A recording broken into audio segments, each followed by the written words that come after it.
Thank you mo.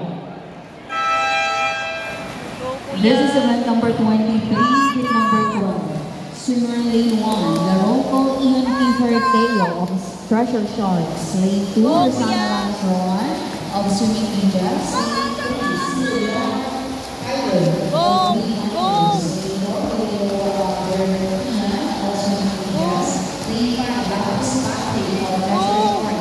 Lane 6, Chicote Gabriel of Paco Spring. Lane 7, Chua Francesco Mavi of Green Mariners. Lane 8, Monreal Christian Anton of Binangonan Hydra Athletes. Lane 9, Apilario Ong Lance Avery of Green Mariners.